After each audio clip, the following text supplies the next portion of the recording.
Maaaring ang K3 ng Timog Korea ang pinaka-advanced na pangunahing tangke na nagawa. Gagana ito gamit ang hydrogen fuel cells, may precision AI targeting at reactive stealth armor. Kung magtagumpay ang plano, ito ang unang tangke sa kasaysayan ng digmaan na may digital integration sa ubod nito. Ang Seoul ay nagdisenyo ng isang bagay na tunay na kakaiba kumpara sa lahat ng nauna rito. Isang bagong configuration ng crew, isang bagong pangunahing prinsipyo ng disenyo na stealth, at isang bagong defense matrix. Mukhang magarbo ito, at maraming magagarbong bagong kagamitan ang nakakabit dito. Isa itong ika-6 na henerasyon ng tangke sa lahat ng kahulugan ng salita. Ang masusing inhenyeriya dito ay ginagawang mas kahawig eroplano ang disenyo kaysa kahon ng bakal na may malaking baril.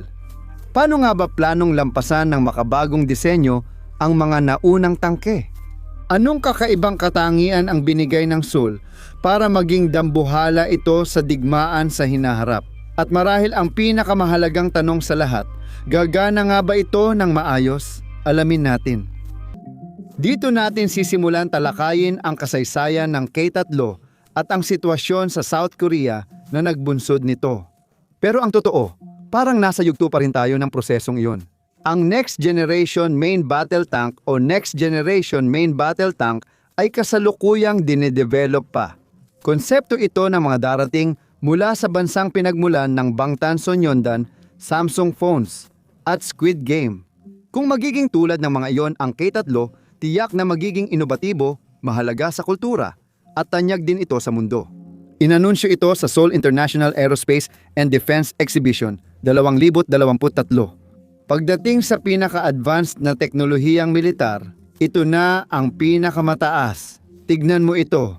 Mukha itong parang galing sa isang futuristic na sci-fi na pelikula na nakatakda sa malapit na hinaharap kaysa sa isang totoong, tunay na pangunahing tangke ng labanan. Kung igugugol mo lang ang futuristic tank, ito at iba pang mga disenyo na katulad nito ang makikita mo. Para itong isang bagay na gagamitin ng isang matalinong lahi ng alien bilang tangke. Astig talaga ito. Sa makinis na gilid at anggulo, parang stealth bomber na naging tangke matapos ang isang lasing na gabi sa Lockheed Martin Convention. Sana nga tunay na nangyayari, baka masabi mong may soul ito, ayon kay Oli na sumulat ng script. Sinubukan mo ba talaga? Alam ni Costello, kaya sino ang gumagawa ng mukhang spaceship na death machine na ito? Hyundai iyon. Oo, Hyundai, ang kumpanyang gumagawa ng kotse ng lola mo. Pero, ang totoo, Hyundai Rotem ito na subsidiary ng Hyundai para sa rail transport at pati na rin sa depensa. Maganda ang pwesto nila para gawin ito bilang isa sa pangunahing manlalaro sa depensa ng South Korea. Gumagawa rin sila ng rolling stock, high-speed trains, trams, maglevs, steel mills, hydraulic presses, K1 at K2 battle tank ng Republika ng Korea at iba pang proyektong pambansang depensa. Sigurado akong natutuwa kang malaman yun. Basta gawa sa South Korea at mabilis o malakas, sila ang gusto mo. Magaling din sila sa K1 at K2. Ang ahensya ng pagpapaunlad ng depensa ng Seoul at ahensya ng teknolohiya at kalidad ng depensa, grabe ang pangalan. Gusto nila ng trilogy. K3 pa lang ang tawag sa proyekto ngayon dahil wala pa itong opisyal na pangalan. Ngunit tila sumusunod ito sa K1 at K2 Black Panther. Kahit na pangalan lang ang nakuha ng naunang modelo, ang disenyo ng bagong bersyon ang pinakamukhang gawa sa vibranium mula sa Wakanda na tumutukoy sa isang comic book, siguro. Ang K2 ay malaking tagumpay sa teknolohiyang militar ng South Korea at isa sa pinaka-advanced na main battle tank sa mundo noong 2014. Nagustuhan ito ng lahat kaya inutos ng South Korea na ulitin pero gawin pang mas maganda, astig at mapanganib. Parang tinanong mo ang isang South Korean na gumagawa ng armas tulad ng pagtatanong sa adrenaline junkie kung gusto niyang tumalon muli. Kaya masiglang sinimulan ng Hyundai, hindi para gumawa ng main battle tank ngayon, kundi para sa hinaharap. Ang K2 ay mahigit isang dekada pa lang ang tanda at pagdating sa teknolohiyang militar, parang sanggol pa lang iyon. Pero ayaw ni Hyundai at ng Seoul na magpakakampante. Malaki na ang pinagbago ng digmaan mula 2010 pagdating ng 2020. Ang mga labanan sa Ukraine at Nagorno-Karabakh ay nagtuturo ng bagong aral sa teknolohiya, integrasyon at hinaharap ng digmaan. Ang K3 ay ginawa para tugunan ang mga kasalukuyan at darating na hamon. Bihira kang makakakita ng ganito sa publiko. Pagsisikap ito na lampasan ang mga disenyo ng kanluran, gaya ng Abrams M1A2, SEP V3 at Leopard DAL AWAA-8. Kahit magsisimula ang prototype ng M1E3 sa 2026 layunin ng K3 na lumikha ng tunay na bagong henerasyon, 6. Ako mismo ang sumulat tungkol sa mga battle tank, ipinaliwanag nila ang motibasyon habang nagbabago ang kondisyon sa labanan. Kailangan pang baguhin ang firepower, command and control at survivability ng main battle tank para mas optimal at magkaroon ng mataas na combat synergy. Sa madaling sabi, gusto naming makapatay ng mas mahusay kaysa sa lahat ng dating tangke. At tingnan mo, kung magagawa ito ng tama, magmumukhang walang kwenta ang lahat ng nauna rito. Tingnan mo ang nangyayari sa Ukraine ngayon. Ang Russian T-72 ay parang kabayo at karwahe na lang. Kung ikukumpara, ipinakita sa atin ng mga digmaan tulad ng sa Ukraine kung ano ang nangyayari kapag ang disenyo ng tangke noong Cold War ay humarap sa mga sensor at drone ng 2020. Hindi ito maganda. Ang K3 ay ginagawa mo matapos mong matutunan ang mahihirap na aral. Ano ang magpapatingkad sa tangke? Trilogy ba? Magsimula tayo sa mga pangunahing disenyo ng K3. Tradisyonal ang ayos. Ang driver sa harap, tore sa gitna, at makina sa likod. Hanggang doon lang ang pagkakahawig sa lumang tangke dahil gusto ng matalinong tangke na gawin ang mga bagay sa ibang paraan. Sa panimula, kakaiba ang ayos ng mga tauhan nito kumpara sa lumang disenyo ng tangke. Kadalasan, nasa harap ang driver. May tagalagay ng bala malapit sa pangunahing tore ng baril, isang tagaputok para sa baril na iyon, at isang komandante rin sa paligid ng tore. Sila ay nakakalat sa loob ng tangke sa ganitong ayos. Kapag tinamaan ang tangke, lalo na ang imbakan ng bala, madalas ay lutong-luto ang mga tauhan. Gamitin nating halimbawa ang Ukraine. Maraming nasusunog na bangkay ng tangke na nagkalat sa silangang larangan ng labanan. Naputol ang kanilang mga tore at baril. Kadalasan, may natitirang labi ng tauhan sa malapit o loob, pero iba ang K3. Sa simula, gusto nito ng 3 crew. Driver, taga-baril, komandante. Sabi ng ilang ulat, pwede rin itong 2 lang. May autoloader ito kaya isa na lang ang nababawasan sa mga taong posibleng mapanganib. At kahit na maaari pa ring magdulot ng matinding pinsala kapag tinamaan ang mga ito, ang disenyo ng K3 ay nilalayong bawasan ang panganib na iyon sa K3. Ang 3 tripulante ay ilalagay sa isang armored capsule sa unahan ng tangke kung saan karaniwang nakaupo ang driver sa tradisyonal na tangke. Layunin nitong dagdagan ang proteksyon ng tripulante laban sa banta mula sa autoloaders at imbakan ng bala na kadalasang sanhi ng pagsabog ng tangke. At aminin na natin, mas mahirap palitan ang mga veteranong tripulante ng tangke kaysa sa isang bagong kintab na tangke, kahit gaano pa ito kaganda. Kaya kung ibang bahagi ng tangke ang tamaan, kaunti lang ang magiging pinsala sa mga tripulante. At ang pagtama mismo sa lugar kung nasaan ang mga tripulante ay magiging napakahirap na tira, lalo na kung gumagalaw ang target. May tanong kung ano mangyayari kung matrap ang tripulante sa kapsula habang ang tangke ay hindi na gumagana at nasusunog. Parang isang South Korean Bronze Bull na sitwasyon, pero problema na yan ng hinaharap na South Korea. Ang tangke ay 10.8 metro, 35 talampakan, ang haba kasing haba ng poste ng kuryente at 3.6 metro, 12 talampakan ang lapad. Kasya ang 3 Danny DeVito na nakahiga sa frame, pero baka wala ng espasyo para sa autoloader, kaya pwedeng maging crew si Danny DeVito. Bang! Sa taas na 2 tuldok 4 na metro, 7 talampakan, 10 pulgada, mas matangkad ito kaysa karaniwang artipisyal na Christmas tree. Oli mahalaga, hindi lang sa tangke na huwag matamaan, kundi maging tago rin. Mahirap itago ang bagay na kasing haba ng poste ng telepono na kayang bumaril sa'yo. Ayon sa ulat, may mga disenyo ang K3 na nagpapahirap makita ito sa labanan. Alam mo ba ang ibig sabihin nun? Isa itong stealth na tangke. Maaaring hindi mo ito makita dahil stealth na tangke ito, pero siguradong makikita ka nito sa loob. Nilagyan ito ng pinakabagong daytime at thermal optics na mabibili ng pera. Imbes na maliit at madaling masirang bintana, gagamitan ito ng mga kamera at sensor sa paligid para sa 300 at 60 degree na panoramic view sa digital na display.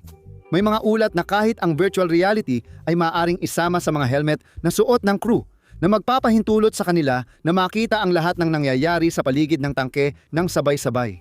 Mahalaga ang visibility para sa crew ng tangke para makita ang banta, lalo na dahil mahina ang tangke sa gilid at likuran na hindi nila direktang nakikita. Dahil sa teknolohiyang ito, pwedeng masolusyonan ang problema. Makakapagmaneho ka pa ng astig na sasakyan, maganda rin, di ba?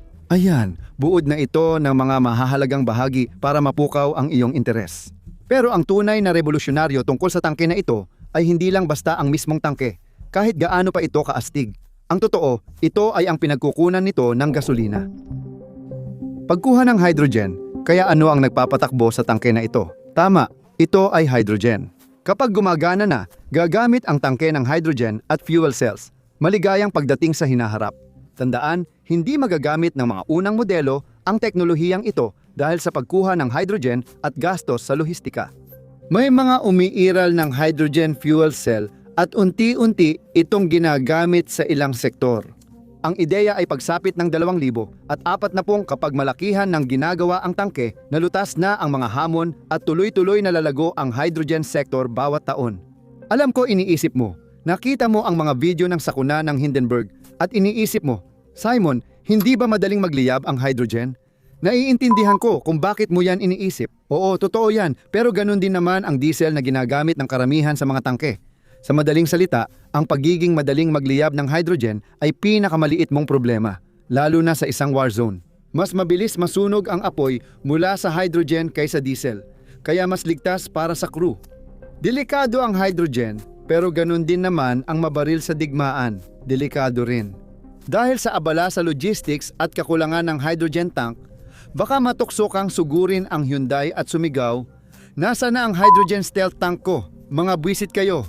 Bago ka papalayasin at maban, gusto kong sabihin na may pag-asa pa. Ang unang mga modelo ay gagamit ng dual-mode hydrogen diesel system. Hindi man perpekto, isa ito sa unang pagsasanib ng hydrogen sa pangunahing tangke ng labanan sa mundo. Kaya may aasahan pa rin ang mga tagahanga ng hydrogen. Unti-unting tinatapos ng Timog Korea ang pagdepende sa internal combustion engines. Pero huwag mong isipin na para ito sa ikabubuti ng planeta dahil ang hydrogen fuel ay may napakaraming taktikal na bentaha sa militar kumpara sa diesel lang. Sa simula, mas tahimik ang hydrogen fuel cell engines kaysa sa maingay na gas engines dati at mas mababa rin ang heat signature nito. Nagbibigay iyon ng malaking bentaha sa militar kung kailangan. Mahalaga ang paggamit ng infrared optics at drones sa surveillance at reconnaissance para matukoy ang tangke. Lalo na ngayon na laganap ito sa labanan. May ilang mga misil din na nakakakilala sa infrared heat signatures, kaya nababawasan ang panganib mula sa mas malalaking target na bala. Ang ganitong klase ng proteksyon ay malaking panalo para sa sinumang panig na meron nito. Malaki ang epekto ng tahimik na operasyon ng hydrogen electric drivetrains, lalo na kapag naka-idle, nagtatago o mabagal ang takbo ng tangke. Ipinahayag na magkakaroon ng silent mobility mode ang K3, ngunit sa maingay at modernong militar na kapaligiran na may tuloy-tuloy na pagsabog at mga drone sa itaas. Ang kakayahang makagalaw ng tahimik gamit ang isang bagay na kasing laki at kasing delikado ng tangke ay maaaring magbigay ng maraming benepisyo kapag ginamit sa mga partikular na taktikal na misyon. Hydrogen fuel cells. Ang electric drivetrain gaya ng K3 ay mas kaunting maintenance kaysa sa internal combustion engine dahil mas kaunti ang gumagalaw na bahagi. Pwede rin nitong pataasin ang fuel efficiency at saklaw sa labanan. Mangyayari lang ito kapag naayos na ang issue sa hydrogen storage at logistics, kumbaga parang nasa likod na lang o sa 300 at 60 degree panoramic camera. Ayon sa ilang source, ang makina ng K3 ay maaaring mapabuti pa ang off-road performance at maging versatile sa iba't ibang lupain. Komportable ka man sa bundok ng Korea o sa lungsod ng Seoul, paano naman ang mobility ng tangke? Kahanga-hanga ba ito? Ayon sa disenyo, kaya nito umabot ng 70-80 km kada oras o 43-80 km kada oras sa kalsada, na halos kasing bilis ng karaniwang gazelle sa pinakamabilis nitong takbo. Magandang punto ng paghahambing. Lahat tayo ay pamilyar sa bilis ng gazelle. Katulad ito ng M1 Abrams, lalo na yung basic na bersyon. May ilang pagbabago para mas mapabilis ang Abrams off-road. Ang K3 ay umaabot ng 50 km/h bahagyang mas mabagal kaysa kay Usain Bolt noong 100 m sa 2008 Beijing Olympics. Lalagyan din ito ng rubber tracks para mas mabawasan ang ingay at init at mapabuti ang pagtatago. Hindi kasing dali ayusin ang rubber tracks kaysa metal tracks sa labanan kapag may maliliit na sira. Maaaring hindi na gumalaw kung tamaan ng maraming bala ang tracks nito. Pero totoo rin naman ito sa metal tracks at malamang na sulit ang dagdag na stealth sa kapalit nito. Ang target na combat range na 55-56 tonelada ay halos bigat ng 10 elepante pero mas magaan pa rin sa Abrams. Malamang na mas advanced na hydropneumatic suspension ang makikita sa K3 kumpara sa kasalukuyang gamit ng K2. Nagbibigay ito ng benepisyo tulad ng mas mabilis na bilis, mas maikling pagkakalantad, tahimik na operasyon, mas kaunting palatandaan, at mas malayong abot. At kapag isinama mo pa dyan na maaari itong magkaroon ng saklaw na hanggang humigit kumulang 500 km o 300 milya depende sa mga parameter ng pag-iimbak ng hydrogen. Kung liksi ang inuuna sa disenyo, gaganda ang resulta, hindi ba? Sa kabuuan, tila mabilis, madaling imaniobra at palihim ang sasakyan na may maraming potensyal na benepisyo sa labanan ngayon at sa hinaharap. Kung tutuusin, kahit sino kayang gumawa ng mabilis at palihim na truck. Kailangan lang nito ng seryosong banta para maging mahalaga. Kaya pagdating sa usaping paglikha ng kamatayan, ano ang iaalok ng K3? Nakamatay na atraksyon? Madali lang ito, parang nanay mo.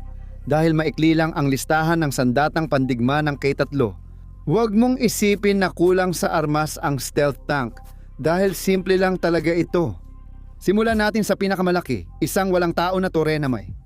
130 mm smoothbore cannon na kayang tumama sa mga target na nasa 5 km ang layo. Ayon sa ulat, matagumpay na itong nasubukan. Maganda ito dahil ayaw mong magkaproblema ang kanyon ng tangke sa digmaan. Kasama rin ang multi-purpose anti-tank guided missiles na may advanced modes para sa line of sight at beyond line of sight na labanan. Oo, sobrang stealth ng stealth tank na kaya kang patayin kahit di ka nito kita. Nakakatakot talaga.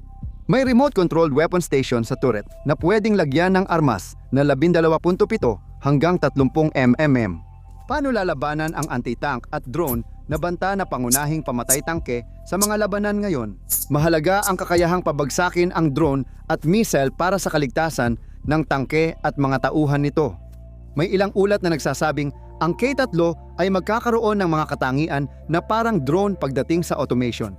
Gamit ang AI-enhanced na fire control system para sa automatikong pagsubaybay ng target at pag-aayos ng labanan. Isang opisyal mula sa Hyundai ang nagsabi ng ganoong pahayag. Ang bagong henerasyon ng tangke ay may mas malakas na preemptive strike gamit ang AI-based fire control system.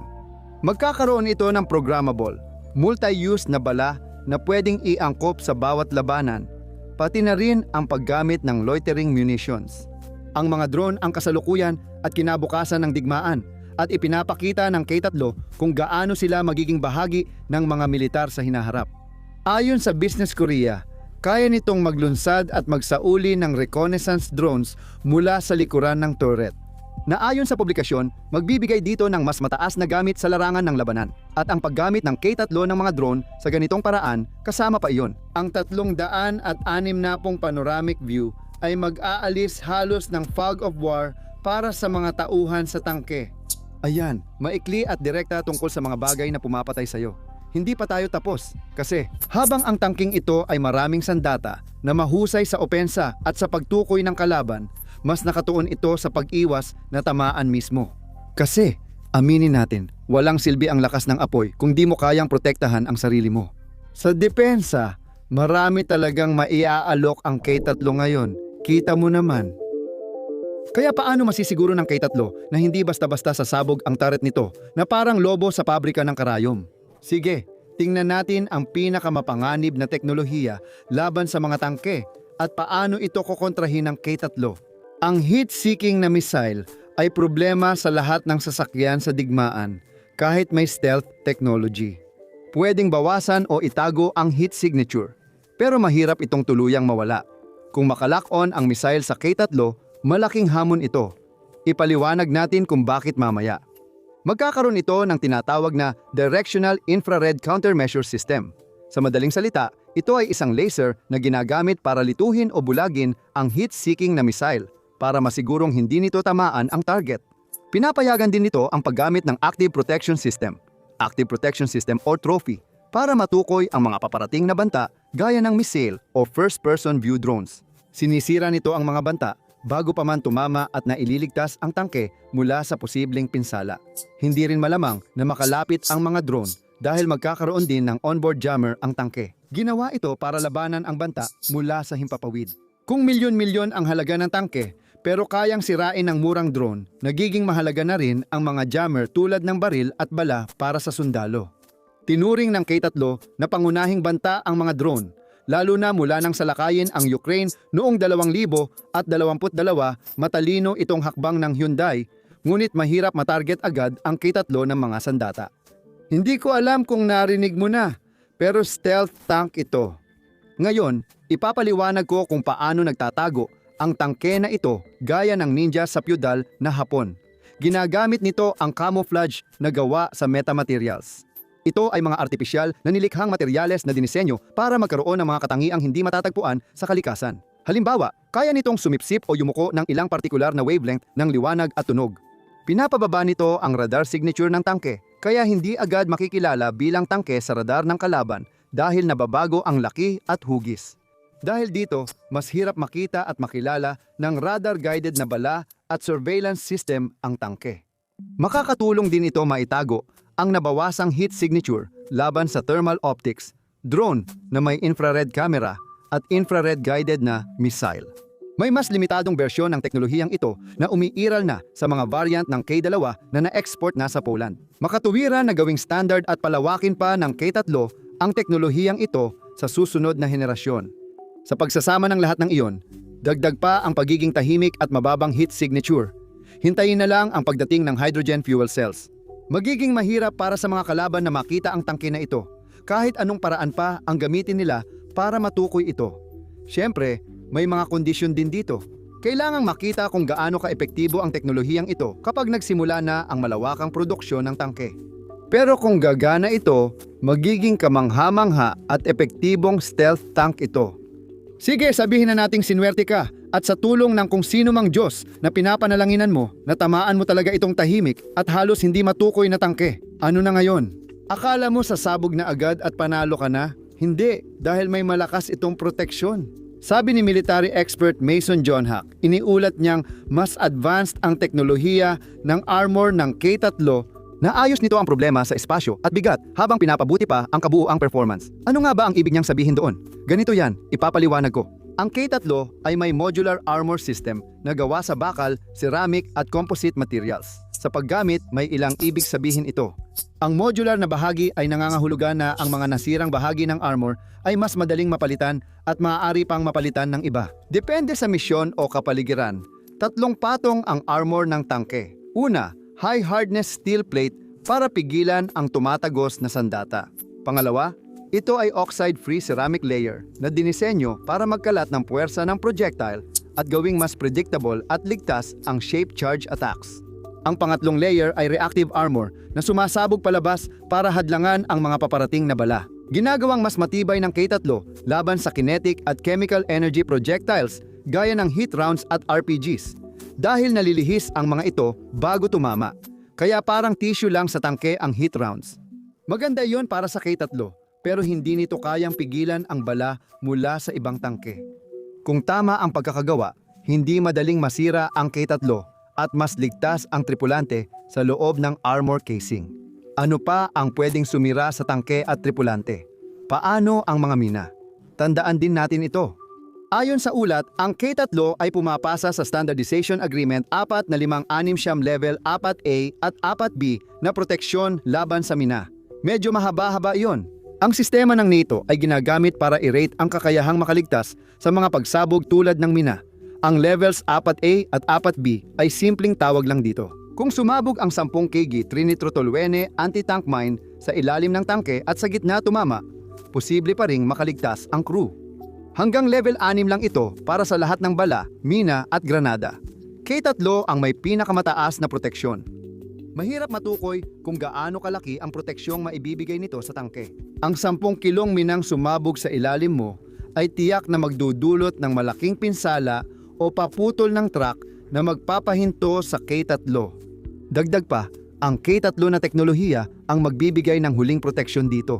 Ang mga AI-integrated algorithm na nakasync sa mga sensor, camera at drone nito na kumukumpleto sa mga manned at unmanned na sistema ay magbibigay daan sa tangke na magkaroon ng kumpletong situational awareness. Magkakaroon ito ng CSISR, Command Control, Communication, Computer, Cyber Information Suite, Surveillance at Reconnaissance. Naiintindihan ko kung bakit pinaikli ang pangalan. Lahat ng iyan ay i-integrate gamit ang high-speed satellite communications at connectivity capabilities. Kaya, bukod sa lahat ng iba pa, maaari itong gamitin sa communications-based warfare. Iyan ang magtatakda ng panahon ng digmaan para sa K3. Sa madaling salita, mahirap itong makita. Pero kung makita mo man, mahirap tamaan. At kung matamaan mo man, mahirap sirain. At malamang na mabubuhay pa rin ang mga tauhan nito. Matapos nun, grupo ng galit na Timog Koreano na lang ang kaharap mo. Huwag mainggit sa mga nasa ganyang sitwasyon. Yan na halos lahat ng masasabi namin tungkol sa tangke na medyo marami na rin, lalo na't bago pa ito. Pero may ilang mga tanong pa ring hindi nasasagot tungkol dito at karamihan ay tungkol sa hinaharap ng digmaan mismo at kung paano papasok ang tangke na ito roon. Ang hinaharap ng K3, tagumpay o kabiguan. Inaasahang magsisimula ang produksyon ng K3 sa 2,040, ngunit may ulat na maaari itong ilabas sa huling bahagi ng 2,030 SIM. Iyan ay kung magpapatuloy ang lahat ayon sa plano at oras, na sa military procurement ay hindi sigurado ayon kay Hyundai Rotem. Ang bagong henerasyon ng battle tank ay mas mahusay kaysa sa mga kasalukuyang modelo gamit ang makabagong teknolohiya para sa mas episyenteng misyon sa hinaharap na digmaan.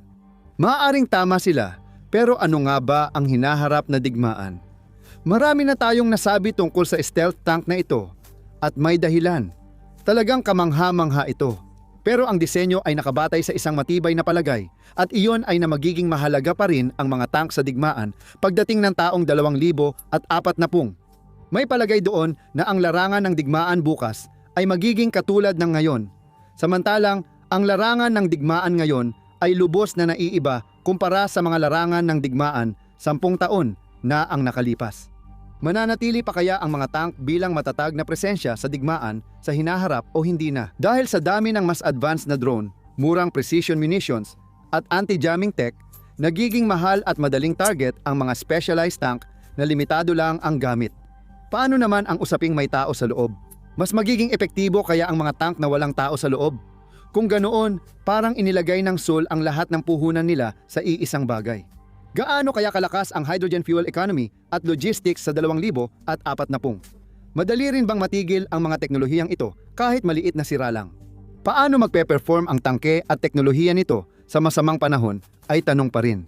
Maraming hindi pa alam tungkol sa digmaan sa hinaharap. At dahil ang tangke ay nasa yugto pa lang ng pagbuo ng konsepto, marami pa rin tayong hindi alam tungkol dito. Ngayon, pwedeng maging maganda o masama ang bagay na yan.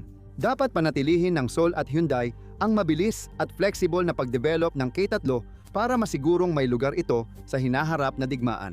Sa kabutihang palad para sa kanila, marami pa silang oras para baguhin at pagandahin ang disenyo hanggang sa maging kakaiba ito kung kinakailangan. Sa totoo lang, baka ilang pagbabago lang kailangan, basta huwag masyadong malaki para hindi mawala ang konsepto ng stealth at depensa. Isa itong matapang na disenyo. At parang sinasabi rin nito na mawawala na ang gamit ng mga tangke sa hinaharap.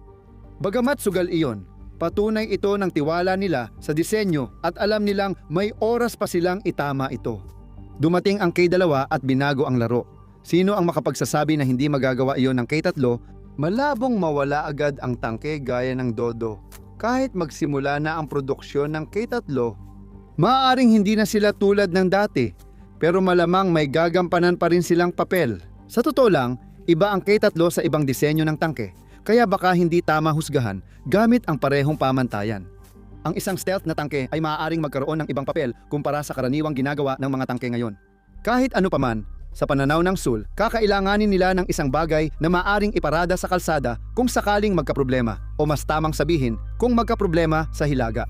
Mabilis ding nagde-develop ang Pyongyang ng sarili nitong mga tangke na layuning punan ang agwat sa kakayahang militar laban sa kanilang katunggali sa timog, ang Hilagang Korea. Sabi ng state media, noong Mayo 2025 binuksan nila ang malaking pabrikang gumagawa ng Tianma-2 battle tank. Binabantayan din ng China ang mga kilos ng Seoul. Maaaring sapat na ang K3 para mapigilan ang dalawa kung magulo na. Sa mundong maaaring kalagyan ng Timog Korea sa 2040 mas mainam ng may kahit ano kaysa wala. Ayaw mong pumasok sa digmaan na puro drone lang dala dahil sa doktrina na di na raw kapaki-pakinabang ang mga tangke.